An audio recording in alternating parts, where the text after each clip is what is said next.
ದರ್ಶನ್ ಬಂಧನವಾಗಿ ಈಗ ವಿಚಾರಣೆಯನ್ನ ನಡೆಸಲಾಗ್ತದೆ. ಪೊಲೀಸರು ಇನ್ನೂ ಕೂಡ ವಿಚಾರಣೆಯನ್ನ ಮಾಡ್ತಾ ಇದ್ದಾರೆ.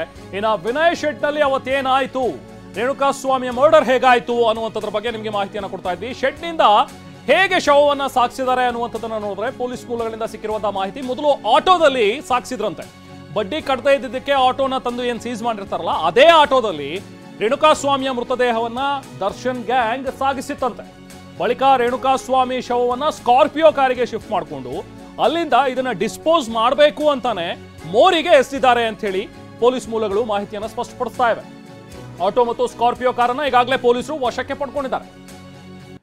ಸೊ ಈತನನ್ನ ಬರೀ ಕರೆಸಿ ಬುದ್ಧಿ ಹೇಳೋದಾಗಿದ್ದಿದ್ರೆ, ಅಕಸ್ಮಾತ್ ನಾವೇನೋ ಅವನಿಗೆ ಹಲ್ಲೆ ಮಾಡಿರಲಿಲ್ಲ, ಬರೀ ಅವನಿಗೆ ಬುದ್ಧಿ ಹೇಳ್ತಾ ಇದ್ವಿ, ಆ ಟೈಮ್ನಲ್ಲಿ ಅವ್ನು ಸತ್ತೋಗ್ಬಿಟ್ಟಿದ್ದಾನೆ ಅನ್ನುವಂಥದ್ದೇ ಆಗಿದ್ರೆ ಯಾಕೆ ಹೋಗಿ ಪೊಲೀಸರಿಗೆ ಮಾಹಿತಿಯನ್ನು ಕೊಡಲಿಲ್ಲ? ಈಗ ದರ್ಶನ್ ಹೇಳ್ತಾ ಇರುವ ಒಂದು ವಿಚಾರ ಸರಿ, ನಾನು ಹೋಗಿದ್ದೆ, ಅವನಿಗೆ ಬುದ್ಧಿವಾದ ಹೇಳಿದೆ, ಬಟ್ ನಾನು ಇಲ್ಲದೆ ಇರುವಾಗ ಇವರು ಹೊಡೆದ್ಬಿಟ್ಟಿದ್ದಾರೆ ಅನ್ನುವಂಥದ್ದನ್ನೇ ನಂಬೋದಾದ್ರೆ ಇಷ್ಟೆಲ್ಲ ವಿಚಾರಗಳನ್ನ ಯಾಕೆ ಪೊಲೀಸರು ಮುಂದೆ ತರಲಿಲ್ಲ? ನೀವು ಯಾಕೆ ಮೈಸೂರಲ್ಲಿ ಹೋಗಿ ಕೂತ್ಕೊಂಡ್ರಿ ಅನ್ನುವಂಥದ್ರ ಬಗ್ಗೆನೂ ಕೂಡ ಸಹಜವಾಗಿ ದರ್ಶನ್ ಮೇಲೆ ಬರುವಂತಹ ಪ್ರಶ್ನೆ ಇದು.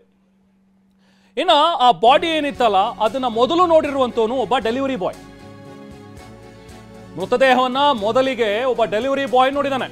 ರೇಣುಕಾಸ್ವಾಮಿ ಮೃತದೇಹವನ್ನ ಕಂಡು ಆ ಡೆಲಿವರಿ ಬಾಯ್ ಶಾಕ್ ಆಗಿದ್ದಾನೆ. ತಕ್ಷಣಕ್ಕೆ ಪೊಲೀಸರಿಗೆ ಮಾಹಿತಿ ಕೊಟ್ಟಿದ್ದಾನೆ. ಬೆಳಿಗ್ಗೆ 6:30ಕ್ಕೆ ಡೆಲಿವರಿ ಮಾಡೋದಕ್ಕೆ ನಾನು ಹೋಗ್ತಾ ಇದ್ದೆ, ಆಗ ಅಲ್ಲೊಂದು ಡೆಡ್ ಬಾಡಿ ಇರುವಂಥದ್ದನ್ನು ನೋಡಿದೆ. ಮೊದಲಿಗೆ ಯಾರೋ ಕುಡ್ಕೊಂಡು ಬಿದ್ದಿರ್ಬೋದು ಅಂತ ಹೇಳಿ ನಾನು ಅನ್ಕೊಂಡಿದ್ದೆ, ಆದರೆ ಯಾವಾಗ ನಾಯಿಗಳು ಎಳೆದಾಡ್ತಾ ಇದ್ವು ಆಗ ನೋಡಿ ನನಗೆ ಇದು ಡೆಡ್ ಬಾಡಿ ಅನ್ನುವಂಥದ್ದು ಗೊತ್ತಾಯ್ತು. ತಕ್ಷಣಕ್ಕೆ ಮಾಹಿತಿಯನ್ನ ಪೊಲೀಸರಿಗೆ ಕೊಟ್ಟೆ ಅಂತ ಹೇಳಿ ಆತ ಹೇಳ್ಕೊಂಡಿದ್ದಾನೆ. ನಾಯಿಗಳು ದೇಹನ ತಿಂತಾ ಇದ್ವು, ಕಿವಿ ಕಚ್ತಾ ಇದ್ವು. ಆಗ ನೋಡಿ ನಾನು ನಾಯಿಗಳನ್ನ ಅಲ್ಲಿಂದ ಓಡಿಸ್ದೆ, ಆಮೇಲೆ ಗೊತ್ತಾಯ್ತು ಇದು ಮೃತದೇಹ ಅಂತ ಹೇಳಿ. ಸೊ ತಕ್ಷಣಕ್ಕೆ ನಾನು ಮಾಹಿತಿಯನ್ನ ಕೊಟ್ಟೆ ಪೊಲೀಸರಿಗೆ ಅನ್ನುವಂಥದ್ದನ್ನ ಆ ಡೆಲಿವರಿ ಬಾಯ್ ಕೂಡ ಮಾತಾಡಿದಾನೆ.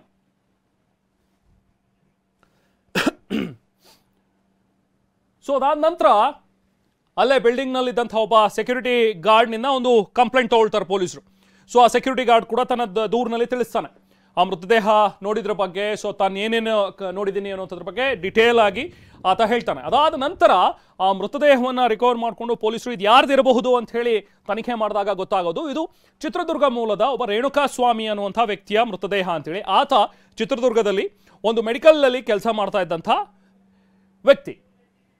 ಸೊ ಆತ ಯಾಕೆ ಬೆಂಗಳೂರಿಗೆ ಬಂದ ಹಾಗಾದ್ರೆ ಅನ್ನೋಂಥದ್ರ ಬಗ್ಗೆ ಆ ತನಿಖೆಯ ಜಾಡನ್ನು ಹಿಡಿದು ಹೊರಟಂತಹ ಪೊಲೀಸರಿಗೆ ಗೊತ್ತಾಗೋದು ತಾನಾಗೇ ಬಂದಿರಲಿಲ್ಲ, ಆತನನ್ನ ಕರೆಸಲಾಗಿತ್ತು. ಅದು ಯಾರು ಕರೆಸಿದ್ದು ಅಂತ ಹೇಳಿದ್ರೆ ಚಿತ್ರದುರ್ಗದ ದರ್ಶನ್ ಅಭಿಮಾನಿಗಳ ಸಂಘದ ಅಧ್ಯಕ್ಷ ರಘು ಏನಿದಾನಲ್ಲ, ಆತನೇ ಬೆಂಗಳೂರಿಗೆ ಆತನನ್ನು ಕರ್ಕೊಂಡು ಬಂದಿದ್ದ ರೇಣುಕಾಸ್ವಾಮಿಯನ್ನ ಅನ್ನುವಂಥದ್ರ ಬಗ್ಗೆನೂ ಕೂಡ ಪೊಲೀಸರು ಮಾಹಿತಿಯನ್ನು ಕಲೆ ಹಾಕ್ತಾರೆ. ನಂತರ ಹೀಗೆ ವಿಚಾರಣೆಯನ್ನು ಮುಂದುವರೆಸಿದಂಥ ಸಂದರ್ಭದಲ್ಲಿ ಗೊತ್ತಾಗೋದು ಇನ್ನೂ ಒಂದು 4-5 ಜನ ಸೇರಿಕೊಂಡು ಇಲ್ಲಿ ಯಾವುದೋ ಒಂದು ಶೆಡ್ಡಲ್ಲಿ ಇರಿಸಿ ರೇಣುಕಾಸ್ವಾಮಿಯನ್ನ ಮೊದಲು ಹಲ್ಲೆ ಮಾಡಿದ್ದಾರೆ. ತುಂಬ ವಿಪರೀತ ಟಾರ್ಚರ್ ಕೊಟ್ಟಿದ್ದಾರೆ. ಮಾರಣಾಂತಿಕವಾಗಿ ಹಲ್ಲೆ ಮಾಡಿದರೆ ಒಂದು ಬಲವಾದ ಆಯುಧದಿಂದ ಹೊಡೆದಿರೋದ್ರಿಂದಾಗಿ ರೇಣುಕಾಸ್ವಾಮಿ ಮೃತಪಟ್ಟಿದ್ದಾನೆ ಅನ್ನುವಂಥದ್ರ ಬಗ್ಗೆ ಪೊಲೀಸರು ಮಾಹಿತಿಯನ್ನು ಕಲೆ ಹಾಕ್ತಾರೆ. ಹಾಗೆ ಈ ಪ್ರಕರಣದ ಬೆನ್ನತ್ತಂತ ಪೊಲೀಸರಿಗೆ ಗೊತ್ತಾಗೋದು ಆಗ ದರ್ಶನ್ ಹೆಸರು. ರೇಣುಕಾಸ್ವಾಮಿ ಮೃತದೇಹವನ್ನ ಬೆಳಗಿನ ಜಾವ ಅಂದ್ರೆ ಈ ಸುಮ್ಮನಹಳ್ಳಿಯ ಒಂದು ರಿಂಗ್ ರೋಡ್ ಏನಿದೆ, ರಿಂಗ್ ರೋಡ್ ಬಳಿ ಇರುವಂತ ಒಂದು ರಾಜ ಕಾಲುವೆ ಬಳಿ ಒಂದು ಮೃತದೇಹವನ್ನ ಹಾಕೋಗಿದ್ರು ಅನ್ನುವಂಥ ನಿಟ್ಟಿನಲ್ಲಿ ಈಗಾಗಲೇ ಕೂಡ ಡೆಲಿವರಿ ಬಾಯ್ ಆಗಿರುವಂಥ ಮನೋರು ಬೆಳಗ್ಗೆ 6:30 ಸುಮಾರಿಗೆ ಆ ಮೃತದೇಹವನ್ನು ಮೊದಲ ಬಾರಿಗೆ ಕೂಡ ನೋಡಿದ್ದಾರೆ. ಹೇಗೆ ನೋಡಿದ್ರು ಮತ್ತೆ ತಿರ್ಗಾ ಹೇಗಿತ್ತು ಮೃತದೇಹ ಪರಿಸ್ಥಿತಿ ಅಂತ ಮಾತಾಡ್ಲಿಕ್ಕಿದ್ದಾರೆ. ಮನೋರ, ನೀವು ಎಷ್ಟೊತ್ತಿಗೆ ನೋಡಿದ್ರಿ, ಆ ಮೃತದೇಹದ ಪರಿಸ್ಥಿತಿ ಯಾವ ಥರವಾಗಿತ್ತು ಅಂತ? ಸುಮಾರು 6:30ಗೆ ನಾವು ಫುಡ್ ಡೆಲಿವರಿ ಕೊಡೋಕೆ ಹೋಗ್ತೀವಿ. 6:30 ಬಂದು ನೋಡಿದಾಗ ಇಲ್ಲಿ ಬಾಡಿ ಬಿದ್ದಿತ್ತು. ನಾವೇ ನಾಯಿ ಎಲ್ಲ ಕಿವಿಯೆಲ್ಲ ಕಚ್ಚಿಬಿಟ್ಟಿತ್ತು ಫುಲ್ಲೆಲ್ಲ. ಅದು ಒಂಥರ ನಾವ್ಯಾರೋ ಡ್ರಿಂಕ್ಸ್ ಮಾಡಿ ಬಿದ್ದವರು ಅಂತ ಅಂದ್ಕೊಂಡಿದ್ದು. ಬಟ್ ನಾವು ಇವಾಗಲೇ ಗೊತ್ತಾಗಿರೋ ನ್ಯೂಸು, ದರ್ಶನ್ ಸರ್ ಈ ಥರ ನ್ಯೂಸ್ ಬರೋದನ್ನ ಗೊತ್ತಾಯ್ತು ನಮಗೆ. ಎಲ್ಲಿಂದ ಎಲ್ಲಿಗೆ ಹೋಗ್ತಿದ್ರಿ ಸರ್ ಡೆಲಿವರಿ ಮಾಡಲಿಕ್ಕೆ? ಏನು ತೆಗೆದುಕೊಂಡು ಹೋಗ್ತಿದ್ರಿ ಅಂತ? ಫುಡ್ ತೊಗೊಂಡು ಹೋಗ್ತಿದ್ದೆ ಸರ್ ನಾವು ಡೆಲಿವರಿ ಕೊಡೋಕ್ಕೆ. ಇಲ್ಲಿ ಅನ್ಪೂರ್ಣೇಶ್ವರ ಕೊಡೋ ಹೋಗ್ತಿದ್ದು ಫುಡ್ ಡೆಲಿವರಿ. ಮೃತದೇಹ ಯಾವ ಒಂದು ಸ್ಥಿತಿಯಲ್ಲಿತ್ತು ಅಂತ ಅಂದರೆ ಫುಲ್ಲು ಬಾಡಿ ಬಿದ್ದಿತ್ತು. ಇಲ್ಲ ಹಿಂಗೆ ಬಿದ್ದಿತ್ತು. ಅದು ಒಂಥರ ಡ್ರಿಂಕ್ಸ್ ಮಾಡಿರ್ತಾರೇ ಅಂದ್ಕೊಂಡಿದ್ದು ನಾವು, ಬಿದ್ದವ್ರೆ ಅಂದ್ಕೊಂಡ್ಬಿಟ್ಟಿದ್ದು. ಬಟ್ ಆಮೇಲೆ ಗೊತ್ತಾಯ್ತು 9:30ವರೆಗೂ ಇತ್ತು ಸರ್ ಇಲ್ಲಿ. ನಾನು ನೋಡೋ ಸುಮಾರು 2-3 ದಿನ ನೋಡಿದ್ದೀನಿ. ಕಿವಿಯೆಲ್ಲ ಕೂಡ ಕಚ್ಚಿತ್ತು, ನಾಯಿಗಳು ಕಿವಿಗಳನ್ನ ಕಚ್ಚಿ ತಿಂದಿದ್ವು ಅಂತೇಳಿ. ಅಂದ್ರೆ ನಾಯಿಗಳು ಕಿವಿಯನ್ನ ಕಚ್ಚಿ ತಿನ್ನುವಂತ ಸಂದರ್ಭದಲ್ಲಿ ನೀವಿದ್ರಾ, ಇಲ್ಲಾಂದ್ರೆ ಹೇಗಿತ್ತು ಅಂತ? ನಾಯಿ ತಿಂತಿದ್ದೆಲ್ಲ ಓಡಿಸಿದ್ರು. ಆಮೇಲೆ ಸೆಕ್ಯೂರಿಟಿ ಎಲ್ಲ ಬಂದ್ರಲ್ಲ, ನಾವು ಹೋದಮೇಲೆ. ದೇಹದ ಮೇಲೆ ಏನಾದ್ರೂ ಗಾಯಗಳಿತ್ತಾ, ಇಲ್ಲ ಒಡೆದಂಥದ್ದು, ಚಾಕುವಲ್ಲಿ ಚುಚ್ಚಿದಂಥದ್ದು, ತಲೆ ಭಾಗಕ್ಕೆ ಏನಾದ್ರೂ ಒಡೆದಂಥದ್ದು, ಬಲವಾದಂಥ ಆಯುಧಗಳಿಂದ ಏನಾದ್ರೂ ಹಲ್ಲೆ ಮಾಡಿದಂಥದ್ದು ಏನಾದ್ರು ಇದೆಯಾ ಅಂತ? ಇಲ್ಲ, ಆ ಥರದ ನಮ್ಗೆ ಗೊತ್ತಾಗಿಲ್ಲ ಸರ್. ಸುಮ್ಮನೆ ಡ್ರಿಂಕ್ಸ್ ಮಾಡಿ ಬಿದ್ದವರು ಅಂತ ಅನ್ಕೊಂಡಿದ್ದು. ನಾಯಿ ಈ ಥರ ಎಲ್ಲ ಕಚ್ಚಿದೆ, ಕಿವಿಲೆಲ್ಲ ಕೈಯೆಲ್ಲ ಕಚ್ಚಿತ್ತು. ಎಷ್ಟು ಜನ ಇದ್ರು ಸರ್ ತಾವು ನೋಡಿದಂಥ ಸಂದರ್ಭದಲ್ಲಿ? ಯಾರಾದ್ರೂ ಇದ್ರಾ, ಇಲ್ಲ ಯಾರು ಇರ್ಲಿಲ್ವಾ ಅಂತ? ಇಲ್ಲಿ ಯಾರು ಇರಲಿಲ್ಲ ಸರ್. ಸುಮಾರು ನಾವು ಡೆಲಿವರಿ ಮಾಡಿಸ್ಕೊಂಡು ಹೋಗ್ತೀವಲ್ಲ, ನಾವು ಲಾಸ್ಟ್ ಟೈಮ್ 3-4 ಟೆಸ್ಟಿಗೆ ಹೋಗಿದ್ದೀವಿ, ಇಲ್ಲೇ ಇತ್ತು.